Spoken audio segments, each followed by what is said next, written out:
춥고 건조한 날씨가 이어지면서 코로나19의 확산세도 점점 커져가고 있습니다. 그래도 해외에 비해서는 이 확진자 수가 관리가 되고 있는 건 역시 우리 K방역의 힘이 아닐까 싶은데요. 국제 표준화까지 거론될 만큼 극찬을 받고 있는 이 K방역의 성공에는 의료진들의 희생과 더불어서 끝까지 확진자들의 동선을 추적한 공격적인 역학조사가 있었습니다. 그래서 이번 주 톡톡 동해인에서는 이 코로나19라는 위기를 슬기롭게 건너오는데 큰 활약을 해주신 우리 지역 역학조사관 한 분과 함께 이야기 나눠볼까 합니다.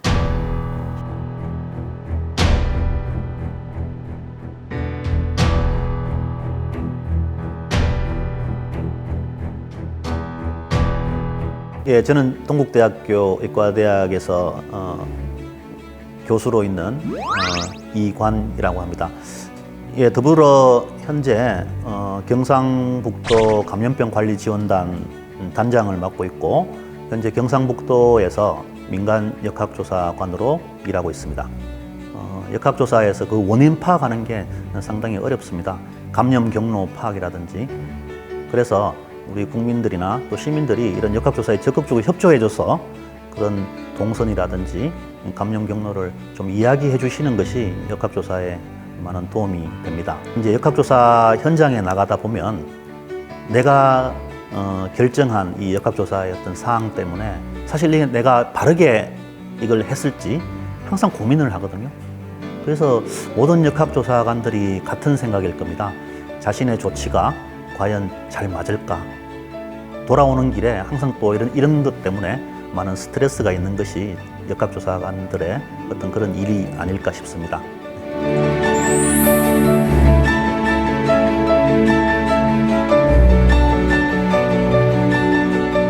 네, 오늘의 동해인 경주 동국대 의대 교수이자 민간 역학조사관이신 이관 교수님 모셨습니다. 안녕하세요. 네, 안녕하세요. 반갑습니다. 요즘 많이 바쁘실 것 같아요. 우리 경북은 예. 그런 대로 선방하고 있는 그런 지역이라서 네. 여전히 지역마다 돌아다니고는 있습니다. 그렇군요. 의사시니까 그 역학조사관이시면은 어느 쪽이죠? 감염내과인가요?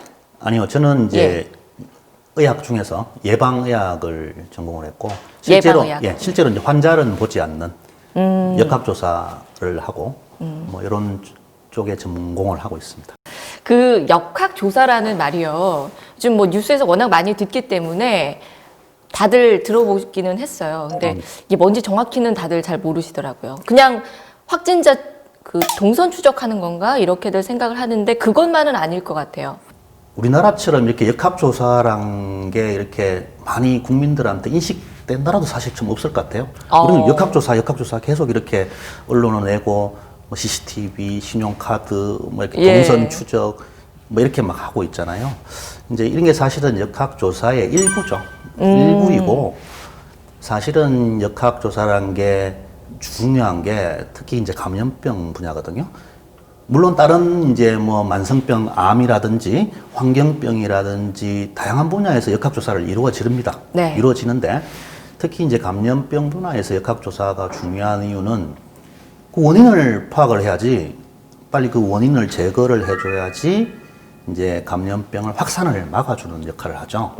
그래서 이 역학조사란 이제 원래의 뜻은 그 원인을 파악하는데 주요 방점이 있습니다. 그렇군요. 방점이 있고 그 원인을 어떻게 우리가 잘 관리를 해서 더 이상의 확산을 방지한다.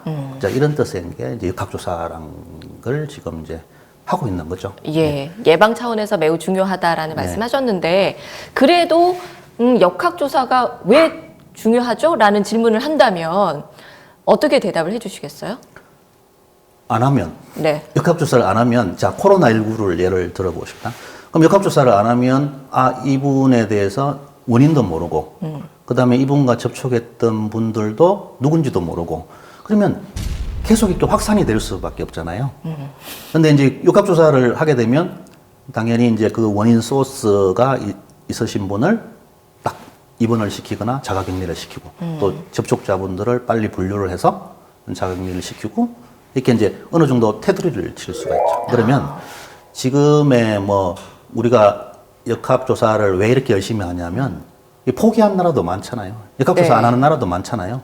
이제 그런 나라에 비해서 우리는 되게 엄격하게 하고 있어서 지금의 코로나19 우리 지금 수준으로까지 이제 방어할 수 있었지 않나 이제 그렇게 생각합니다. 그렇군요. 그 역학조사관 이야기들을 이제 언론을 통해서 가끔 접하긴 하는데 되게 스펙타클 하더라고요. 너무 힘들어 보이고 그 막 과정이 거의 뭐 범죄 수사 같은 느낌까지 들더라고요. 해보시는 입장에서 어떤지 궁금해요. 사실은 네. 저도 민간인이라서 네. 민간 역학조사관이라서 뭐 그렇게 깊이 우리가 뭐 역학조사에 참여하고 이런 건 아닙니다. 사실은 일반 우리 주위에도 공무원 역학조사관들이 많이 있거든요. 뭐 같이 협업하는 차원에서 이제 제가 참여를 하고 있는 거고요. 근데 역학조사란 게 또 비슷한 게 우리 범죄 수사하고 비슷하다고 보시면 됩니다. 실제로도 그렇군요. 그렇죠. 이 재판에서도 보면 이렇게 죄를 이렇게 추정한다고 이렇게 많이 나오잖아요. 예. 그 역학조사도 정답이 있는 게 아니에요. 이게 뭐 딱 이렇게 A는 B다 이렇게 하는 게 아니고 예. 이 B가 되기 위해서 이런 조건, 그다음에 뭐 이런 조건을 만족을 해서 이게 합리적으로 맞구나. 그래서 추정한다라고 많이 이렇게 결론을 짓게 되는 게 역학조사입니다. 사실은 있습니다. 그럼 이제 역학조사를 할 때 보통 뭐 신용카드 조회하는 건 보통들 많이 알고 계시고 그 외에도 이제 여러 방법들을 동원하는 걸로 알고 있는데 그거는 어떤 것들이 있는지도 궁금하고요. 제일 중요한 과정은 뭔지도 궁금합니다. 제일 큰 비중을 차지하는 거. 실제로 역학조사라면은 역학조사관의 이제 가장 큰 임무라고도 볼 수가 있는데 네. 제일 중요한 게 전체적인 이 역학 어떤 유행의 어떤 규모, 그러니까 이게 어느 정도 크기가 어느 정도 되겠다. 앞으로 그러면 오늘이면 내일이면 다음 주면 어떻게 확산이 되겠다. 이 추정하는 과정이 되게 이제 중요한 거죠. 사실은 이게 이제 어떤 경험이나 네. 역학조사의 경험이나 또는 여러 가지 이제 학문적인 배경을 가지고 이걸 이제 추정을 해줘야 되는 거죠. 이제 그 과정에서 이제 사실은 동선 추적이라든지 CCTV, 신용카드 이 부분들은 사실 접촉자 조사하는데 많이 지금 이제 사용되는 기법이고요. 네. 또 뭐 일부 이제 이분이 이제 어디서 이제 뭐 감염이 됐을까 이거 이제 감염원을 추정하는데도 일부 쓰이는 어떤 그런 어떤 방법입니다. 그래서 뭐 저도 누누이 이제 이렇게 역학조사관 교육할 때 강조를 하는데 역학조사관 당신들이 CCTV 보고 GPS 보고 뭐 신용카드를 보는 거 역학조사가 아니다. 여기에 너무 좀 매몰되지 마라. 오히려 큰 그림을 보고 이 유행의 크기를 좀 가늠하고 지휘자 개념이 사실 역학조사관이죠. 그래서 그렇군요. 항상 이제 이런 마음가짐은 가지고 있어야 되는 것이 역학조사관이라 생각합니다. 단순하게 뭐 동선만 쫓는 업무가 그렇죠. 아니네요. 네, 그렇죠. 네. 예.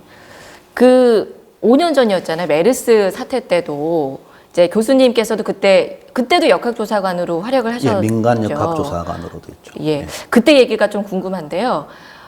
그때 사실은 초기 대응이 조금 실패를 했었잖아요. 돌이켜 봤을 때, 그러면 이제 지금에 비교했을 때 그때 좀 미숙한 부분이 있었다라고 느낀다면 그 어떤 부분 때문이었을까요? 근데 그 당시에 이제 우리 역학조사관이라든지 또는 우리 정부 방역 당국에서는 사실 할 만큼은 다 했는 거죠. 당시로서는. 당시로서. 근데 이제 이런 질병이나 새로운 감염병이란 이런 특성들을 우리가 늘 이렇게 자꾸 바뀌잖아요. 네. 바뀌고. 제일 이제 결정적인 이제 메르스와 코로나19의 차이는 네. 방역의 범위를 설정하는 과정입니다. 아, 그러니까 예전에는 이제 우리가 이제 지침이라는 게 있어가지고요. 예. 그럼 지침은 사실은 약간 계력 같은 건데 있으면 편한 경우도 있고 또 그 있어서 오히려 더 불편할 수가 있거든요. 이제 물론 지침은 있어야 되겠죠. 근데 지침에 보면 되게 이제 자세하게 나와 있죠. 네. 예를 들면 접촉자는 거리를 2m를 두고 15분간 대화를 한 사람만 접촉자로 한다. 막 이런 식의 어떤 아주 자세한 지침이 예전에 있었죠. 근데 오히려 그게 너무 일률적으로 하니까. 그렇죠. 예. 그렇게 되면 이제 집행하는 쪽에서는 쉽죠. 너 몇 분 이야기했어? 나는 14분. 너 아니야. 그다음에 너 몇 미터였어? 네. 1미터. 너 아니야. 이렇게 해서 할 수가 있는 그런 상황이었고요. 당시에 이제 좀 지침이 되게 네. 좀 엄격했던 그런 부분이 있어서 그런데 결론적으로 보니까 그 이외의 사람들이 많이 감염이 돼 있었죠. 네. 이제 이런 이제 우리가 학습 효과가 있었고 네. 또 반성이 있었고 뭐 이런 과정에서 요즘 코로나19는 한 사람이 생기면 거의 통으로 드러내듯이 그러니까 전수조사 하잖아요. 그런 개념이 이제 자연스럽게 예. 전수조사라는 것이 반드시 좋은 건 아닙니다. 이게 이제 자원이 한정돼 있고 이렇다면 사실은 핀셋 시설 거잖아요. 뭐 네. 되게 정밀하게 역학조사를 해서 좀 좁혀져야 되는 거는 사실 맞아요. 네. 근데 이제 뭐 전체적인 시스템상 뭐 우리나라 이 정도면 인력되고 시설 장비되고 네. 뭐 이렇게 자원이 괜찮아요. 그러면 충분히 검사할 수 있는 역량이라면 이렇게 전수조사를 해서 좀 국민들도 안심하고 좀 더 밝혀낼 수 있는 이제 그렇게 지금 이제 시스템이 돼 있는 거죠. 그렇군요. 이게 외국에서는 이렇게 못하는 게 맞죠? 어때요? 외국에 외국 경우는? 하루에 3만 명씩 이렇게 하긴. 발생하면 예. 지금 이분들 어디 갈 곳도 없거든요. 다 홈스테이거든요. 그러니까 집에 다 머무를 수밖에 없는 그런 입장이에요. 네. 우리나라는 일단 확진되면 어떻게든지 병원으로 국가가 마련한 생활치료센터라든지 네. 이쪽으로 어떻게든지 국가의 관리 안에 들어오게 하거든요. 네. 이 차이인 것 같아요. 국가가 이제 손쓸 수 없는 그런 아웃브레이크, 그러니까 유행. 네. 외국에는 이제 대부분 유럽이나 예. 미국 뭐 통틀어서 다 그렇게 되고 있죠. 그렇군요. 우리나라는 뭐 그런 면에서는 되게 좀 잘하고 있다. 그렇게 생각합니다. 그래서 이 K방역이 전 세계적으로 워낙 극찬을 많이 받고 있고 또 모델로 삼으려고 하는 국가들도 많이 있는데 뭐 많은 요인들이 있겠지만 K방역이 이렇게 성공적일 수 있었던 가장 큰 요인은 뭐라고 생각하세요? K방역은 사실은 미리 우리가 너무 준비를 많이 해놓은 것 같아요. 이런 신종감염병에 대해서 그거는 이제 우리 2015년에 메르스 이후에 우리가 많은 이제 반성과 방역에 대해서 이제 정비가 이루어졌죠. 그렇게 됨으로써 이제 당시에 보면 전 세계 국가에서 중동에서 이제 메르스가 발생했지만 이게 이제 그 중동 이외의 국가에서는 한국을 제외하고는 거의 나라가 없거든요. 아, 그랬죠. 유행을 한 곳이. 예. 그래서 한국에서는 이제 5년 동안 사실은 많은 준비가 돼 있었죠. 시스템적으로 중요한 요소를 또 이제 짚으라면 사실은 뭐 진단 기술이 되겠죠. 진단 기술이 되는데 이 진단 기술이란 게 이제 진단이 빨라야지 빨리 확진을 해서 이 사람을 자가격리시키고 또 치료하고 이게 이제 방역의 이제 순환 구조에서 되게 중요한 역할을 하거든요. 네.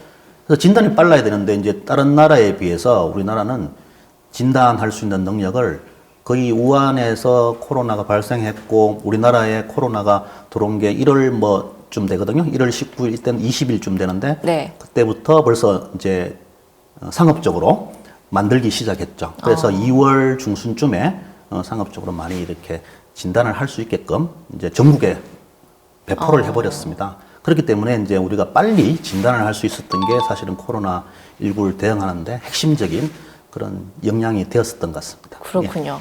근데 그 진단검사하는 키트가 뭐 굉장히 유명한 것은 제가 알고 있는데 그렇다면은 그게 이미 코로나19가 발생하기 전부터 개발이 되어 있었다는 얘기잖아요. 뭐 이런 게 예. 되어 있었다기보다도 같은 종류의 예. 비슷한 종류의 이제 바이러스가 들어오게 되면 이제 공통의 네. 어떤 기반 기술을 가지고 있어서 어떠한 바이러스가 오더라도 이걸 이제 검사를 할 수 있게끔 하는 그런 이제 시스템이 되겠죠. 그렇군요. 예. 저는 이게 코로나19에만 적용이 되는 키트인 줄 알았어요. 근데 그게 아니네요. 다른 이제 질병이 들어오더라도 예. 이런 이제 경험이 있기 때문에요. 이게 자체가 바로 쓰일 수 있는 건 아니지만 네. 이 변형을 해서 충분히 진단할 바로 수 있는, 대응할 수 있게. 대응할 수 있는 그런 기술이 되겠죠. 든든해졌어요. 갑자기 마음이. 이걸 이제 다른 나라에서는 예. 준비가 안 돼 있었겠죠. 네. 왜? 이 언제 들어올지 모르는 신종 감염병이고 사실은 우리는 이제 메르스 때 워낙에 큰 이제 스라린 경험이 있기 때문에 이런 것들을 질병관리청하고 또 학계하고 많이 이제 협력을 통해서 개발된 그런 상태가 되었습니다. 그렇군요. 결국 이제 메르스 때 그 쓰라린 기억이 이제 교훈이 돼서 이렇게 많은 발전을 이뤘는데 그때랑 비교를 했을 때 방역 체계가 많이 바뀐 부분이 어떤 건가요, 구체적으로? 일단 그 이후로 역학조사관이란 우리가 흔히 알고 있는 예. 역학조사관들이 많이 이제 생기게 됐죠. 그렇군요. 과거에는 우리가 병력을 대체하는 그런 이제 역할을 하시는 네. 공중보건 의사들 중심으로 역학조사관들이 있었거든요. 질병관리청에. 이제 그 이후에는 이제 채용을 했죠. 따로 이제 역학조사관들을 중앙으로 예. 또 지방으로 많이 채용을 했습니다. 의무적으로 채용을 하게 했습니다. 이분들이 이제 전체 방역을 컨트롤 한다 그랬잖아요. 역학조사관이 이제 전국으로 이제 흩어져서 이제 방역을 지휘를 하고 있고 그러면 이제 전체적으로 이렇게 안정된 어떤 방역을 할 수가 있는 거고요. 거기에다가 뭐 그 장비라든지 뭐 어떤 우리가 방역 물자라든지 이게 되게 풍부한 나라예요. 우리나라가. 그래서 이런 것들이 지원이 됐기 때문에 네. 이제 그런 것 같습니다. 그렇군요. 방역 물품 얘기를 하셨는데 구체적으로 어떤 게 있었나요? 메르스 때 이제 그 이후로부터 이제 방역 물자를 많이 이렇게 비축을 하고 막 이렇게 하는 과정에서 이 방역 물품도 유통기한이 있습니다. 아, 그래요? 아니 이게 다 이렇게 재질이 예. 플라스틱이고 고무면 이렇게 뭐 3년이면 폐기를 해야 되고 막 이렇잖아요. 네. 레벨 D 보호복이라고 아시죠? 예, TV에서 봤죠. 그 이렇게 하얗게 예, 우주복 입고 같은 있는 거. 예, 우주복 같은 게 있는데 이제 요게 이제 우리가 코로나19일 때 가장 이제 현재 수준으로는 가장 완벽하게 방어할 수 있는 보호복이죠. 근데 이게 메르스 이후로 되게 많이 이렇게 보급이 됐습니다. 우리나라에. 병원이라든지 보건소라든지 또는 관계기관에. 그러면 이 보호복을 가지고 유통기한이 있다 그랬잖아요. 이게 이제 메르스 때 썼던 보호복들을 폐기할 수는 없잖아요. 예. 아깝잖아요. 예. 그러면 이걸 가지고 우리 방역 요원들, 보건소에 있는 현장, 또 질병관리청이라든지 이렇게 방역에 참여하시는 분들이 이걸 입고 벗고 하는 대회를 하는 거예요. 아, 정말요? 예를 들면 빨리 예. 빨리 입기 대회, 아. 빨리 벗기 대회, 그다음에 잘 입기 대회, 뭐 이런 것들을 계속 교육과 훈련을 통해 쓰는 거고요. 사실 2019년까지도 그런 예. 훈련을 했었습니다. 메르스 이후로. 메르스 이후로 교육과 훈련이죠. 결국에 그렇군요. 이렇게 하는 나라와 외국에 보셨잖아요. 외국에는 이 비닐 덮어 쓰고 그러니까요. 뭐 이렇게 마스크도 모자른다고 하고요. 그렇죠. 의사들이 지금 마스크가 없었다는 네. 거죠. 우리나라는 사실은 처음에 마스크가 조금 이렇게 풍기 현상이 있었지만 의료진들이 쓸 수 있는 마스크는 충분히 비축이 돼 있거든요. 그래서 우리는 뭐 N95를 쓰고 있는데 사실은 다른 외국에서 이 레벨 D를 입어본 의료진들이 몇 명이나 될까? 그걸 생각해 보면 우리나라가 되게 많이 준비가 돼 있었다. 이제 그렇게 생각할 수 있을 것 같습니다. 그렇군요. 예. 제가 생각했던 것 이상으로 그 메르스 이후 5년 동안 많은 준비들이 되어 있었네요. 네. 방호복 입는 연습까지 했다는 얘기는 진짜 감동입니다. 그렇죠. 그랬기 때문에 의료진들이 이렇게 물론 힘드셨지만 이렇게 또 빨리빨리 대응을 할 수 있었던 거군요. 예. 오늘 강연 준비하셨잖아요. 네. 예. 이야기 좀 더 듣고 계속 이야기 나누도록 하겠습니다. 네. No matter how I try, I just can't say goodbye. No matter what you say. 코로나19 이야기를 하다 보니까 갑자기 이제 조선시대에 우리가 얼만큼 또 팬데믹에 우리가 잘 대응했는지 이제 이걸 좀 이제 생각을 해봤습니다. 우리 잘 아시고 있는 대장금이라는 드라마를 보시게 되면요. 거기서 장금이가 처음에는 어떤 궁중 음식 이런 걸 하는 직종인데 나중에는 이제 언여를 또 하게 되죠. 이제 그 과정에서 역학조사를 하는 과정이 나오게 됩니다. 우리가 지금 흔히 많이 듣고 있는 역학조사, 역학조사관. 이 대장금에서는 장금이가 이 역학조사관의 역할을 하고 있습니다. 그래서 역학조사관이란 게 뭐 갑자기 생긴 게 아니고 과거에도 이렇게 많이 이제 우리 선조들은 슬기롭게 감염병의 예방 관리 참 잘 대응하고 있었다. 이제 이렇게 알 수가 있습니다. 이 조선시대에도 많이 이제 유행을 했다는 것들은 문헌에 많이 나옵니다. 감염병이 많이 유행을 했기 때문에 사실은 감염병이 유행할 때는 제사도 지내지 말라고 우리가 어떤 조정에서 이야기를 하기도 하고요. 또 감염병이 발생할 경우에 현재와 같이 자가격리, 칙령이 있습니다. 문헌에 보면 감염병에 걸린 사람을 저기 무인도로 보내되 그 감염병 환자에게는 충분한 음식과 물을 제공해서 건강을 회복하도록 하라. 이게 이제 조선시대의 어떤 그런 명령서였습니다. 또 현재에도 이렇게 자가격리는 과거와 같이 진행을 되고 있는 그런 사정이 되겠습니다. 이런 역학조사의 시초란 게 사실은 영국에서 대규모로 유행했던 콜레라를 들 수가 있습니다. 우리 콜레라 그러면 지금은 사실은 병도 아니죠. 그렇지만 과거에는 콜레라로 많은 분들이 사망을 하고 이런 사건이 되게 중요한 질병이었습니다. 근데 영국에서 어느 지역에 계속 콜레라로 해서 많은 사망자가 생겼어요. 근데 이런 영국의 어떤 학자 존 스노우라는 분이 이런 현상을 갖다가 이제 그림을 그려봤습니다. 아니, 어느 지역에서 이렇게 많이 이제 환자가 사망을 할까? 이렇게 영국의 지도를 두고 그림을 그려다 보니까 특정 지역에서 사망자가 많이 발생합니다. 그러니까 이 지역에 있는 우물에 물을 마신 사람이 사망을 많이 했다. 이렇게 돼서 이 우물을 폐쇄하니까 더 이상 콜레라가 유행하지 않았다.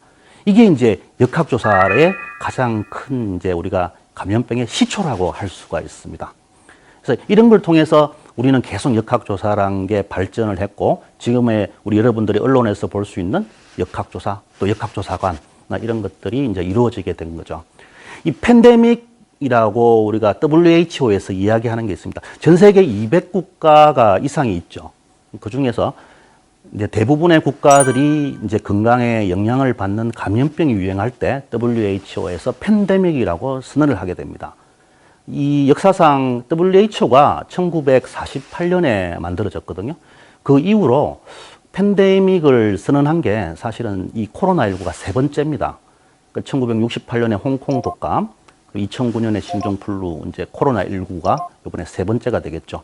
그렇지만 우리가 좀 되게 많이 알고 있는데 1918년에 생겼던 스페인 독감이라는 게 있습니다. 이건 WHO가 생기기 전에 팬데믹이 벌어진 거라서 이 전 세계에서 뭐 5천만 명이 사망했다, 뭐 2억 명이 사망했다, 그래서 엄청난 많은 수의 사망자가 생겼던 그런 팬데믹이죠. 그 이후로 딱 100년이 지나서 지금 우리가 코로나19 시대를 맞고 있는 그런 상황인 것입니다. 이렇듯 과거로부터 우리 감염병 유행은 늘 있어 왔습니다. 근데 최근에는 이 감염병 대유행이란 것이 사스, 그 다음에 신종플루, 메르스, 이 많은 어떤 유행을 거치면서 점점 그 주기가 사실은 짧아지고 있는 것이 사실입니다.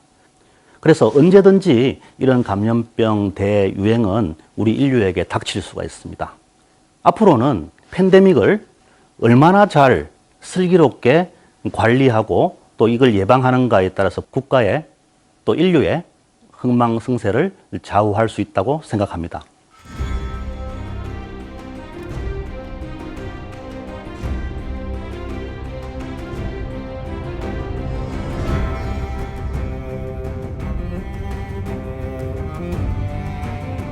정말 인상적인 강연이었습니다. 생각해보면 모르던 부분은 아닌데 그럼에도 불구하고 이 코로나19는 참 당황스러운 것 같아요. 전 세계가 힘들어하고 있고 지금 거의 1년 가까이 됐잖아요. 도대체 코로나 바이러스는 어떤 녀석이길래 이렇게 모두들 힘들어하는 걸까요? 이제 비유를 들자면요. 이제 자꾸 이제 메르스 이야기가 나오니까 네. 같은 이제 종류의 바이러스거든요. 메르스하고 코로나19 바이러스하고. 제가 이제 이 코로나19 바이러스를 만들었다 그러면 네. 메르스보다는 참 잘 만들었다. 이게 제품이라고 생각하면 제품이라면 참 잘 만들었다. 사실은 메르스 바이러스는 약간 실패한 바이러스일 수가 있습니다. 약간 허술을? 예, 허술한 바이러스죠. 이 이제 왜 가장 큰 특징이 지금 아직까지 이제 코로나19가 좀 진행이 되면서 네. 좀 자꾸 하나의 특성들이 이제 밝혀지고 있죠. 이제 확산은 되게 빠른데 그래도 뭐 치사율은 좀 낮다. 이제 그런 메르스보다는 그렇잖아요. 네. 이 바이러스 자체가 원래 어디 감염돼서 이렇게 되게 치명률이 높으면 걔들이 오래 못 살아요. 결국에 바이러스라는 게 생물체 안에서 기생을 해야 되는 그런 존재잖아요. 이제 그런 의미에서 보면은 이 치명률이 좀 낮고 네. 대신에 이제 빨리 확산되는 이런 것들이 사실은 잘 만드는 거죠. 되게 지능적으로 만들어진 어떤 바이러스고요. 지능적. 이 메르스에 비해서 가장 큰 코로나19의 특징은 메르스 같은 경우는 되게 방역도 쉬웠어요, 사실은. 방역도 쉬웠어요. 왜냐하면 이 친구는 딱 열이 나는 순간부터 감염력이 있었어요. 전파를 할 수 있었어요. 다른 사람들한테. 근데 이 코로나19는 네. 열이 딱 났다? 이러면 벌써 이전에 전파를 다 했어요. 그러니까 이게 되게 방역이 되게 어려운 게 그러니까 지금 예측이 너무 어렵네요. 예측이 어렵고 또 쉽게 퍼져나갈 수밖에 없는 조건이 메르스와 비교해서 코로나19라는 거죠. 그래서 제가 만들었으면 참 잘 만들었다. 예, 그렇게 생각할 수 있는 게 코로나19 바이러스인 것 같습니다. 뭐 역학조사관이시니까 아까 이제 뭐 좀 많이 충원이 됐다는 얘기는 잠깐 하셨는데 그러면 지금 현재로서는 역학조사관이 어느 정도 있나요, 우리나라에? 지금 이제 역학조사관이라 하면 되게 좀 그냥 일반 너 역학조사관이야 이게 아니고요. 예. 역학조사관이라 하면 되게 어려운 과정을 겪어야 됩니다. 보통 2년에서 3년 동안의 트레이닝 과정이 있습니다. 아, 그래요? 네, 그렇습니다. 그래서 지금 현재 이제 질병관리청에 예. 중앙에 이제 역학조사관이 한 100여 명 정도 지금 충원이 돼 있고요. 예. 원래. 그다음에 각 17개 시도가 있잖아요. 네. 지자체에 최소한 2명. 그다음에 이제 큰 대도시라든지 이런 광역시 같은 데는 뭐 10명까지, 5명에서 10명까지라도 이제 이렇게 지자체별로 채용을 하고 있고요. 네. 포항시 같은 경우 네. 인구가 한 50만이 넘잖아요. 포항이요. 인구 10만이 넘는 시군구에는 역학조사관을 두라. 이게 법이 통과가 됐습니다. 그러니까 이제 경북 같은 경우는 이제 좀 우리가 알고 있는 네. 시단위 있죠. 시단위에서는 대부분 역학조사관을 채용을 해야 되는 그런 사정이 있습니다. 요거는 이제 바로 법이 발효됐기 때문에 네. 시간이 좀 지나야지 역학조사관들이 충원이 되겠죠. 이 코로나19의 최전방에 계신 분의 이야기를 듣다 보니까 흥미롭고 좋기는 하는데 갑자기 이런 생각이 들었습니다. 도대체 이 팬데믹은 왜 생기는 걸까? 왜 생겨서 우리를 이렇게 힘들게 하는 걸까? 라는 생각을 했는데 너무 큰 질문인가요? 어디서 온 걸까요? 결국에 이 감염병이란 게 신종 감염병 또는 뭐 이렇게 예전에는 있었다가 좀 사라졌다가 또 새롭게 나오는 감염병들이 네. 많잖아요. 이런 것들은 사실은 뭐 인간하고 우리 인류하고 많이 밀집한 것 같아요. 이 사람이 이제 살아가는 과정에서 우리가 생각하는 뭐 자꾸 영역을 넓히게 되잖아요. 사람이라는 게. 이제 그러다 보면 이제 환경까지 이렇게 손상을 받는 그런 상황이 되겠죠.